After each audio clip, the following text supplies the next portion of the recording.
बघितलं माई, पानसंडे दादाने पण तुमच्या कामाचं कौतुक केलंय, तुमच्या कामाची दखल घेतली बाई. अजून काय पाहिजे? हा बाई, तुमच्या नावाचा डंका पूर्ण राज्यात वाजतोय. हा माई, राहिला प्रश्न तुमच्या अपमानाचा. तुमचा कोणी अपमान केलेला मला सहन नाही होत माई. समोरचा माणूस कोणी असू दे, मला नाही फरक पडत. मला फक्त माई महत्वाची. हा, आणि माई, वैद्यने तुमचा अपमान नाही केलाय हो, खरंच. त्यांनी जे केलंय ना, त्यामुळे तुमचा समाजात असलेला मान अजून वाढलाय.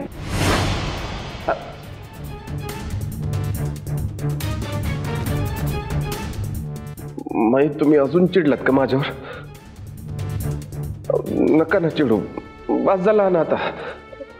माई, माई इकडे बघा तुम्ही. माई इकडे बघा तुम्ही. पहिला तुम्ही हसा बरं, हसा तुम्ही एकदा. तुम्ही हसलात ना तर मी समजेन तुमचा माझ्यावरचा राग गेलाय म्हणून. हसा ना माई, माई हसा ना, हसा की एकदा, हसा. आता कसं माझी माई, माई तुम्ही हसलात ना खूप गोड दिसता. लहानपणापासून असते चाल. माई, मी आता जातो, तुम्ही आराम करा.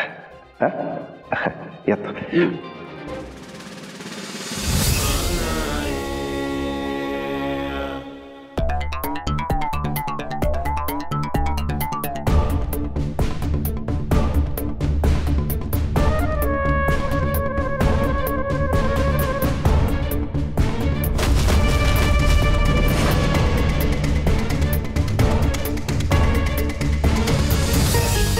हाय का आता या घरी? तुम्हाला काही दुसरं सुचतच नाही, नुसतं पोलीस स्टेशन पोलीस स्टेशन.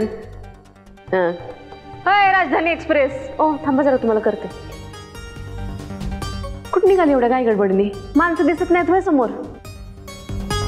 अहो ताई, तुम्ही दिसलात म्हणून मुद्दाम बाजूने जात होते. तुझी जीभ लय चुरू चुरू करते बरं का. इतरांकडे बोट दाखवत असताना 3 बोटं आपल्याकडे असतात, ते लक्षात ठेवायचं असतं माणसाने. तुझं हे ज्ञान आहे ना, मला नाही पाजळायचं, बाहेर जगाला पाजळायचं. तिकडे टिकेवाडीत काय झालं? काय झालं म्हणजे? अहो, छान श्रमदानाचा मोठा कार्यक्रम झाला. माईसाहेबांचं इतकं कौतुक होतंय ना सगळीकडे, खूप चर्चा होतीये.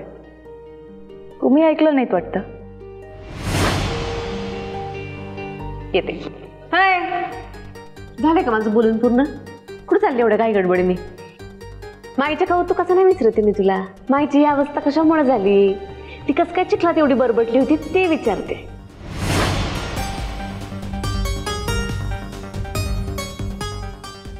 श्रमदान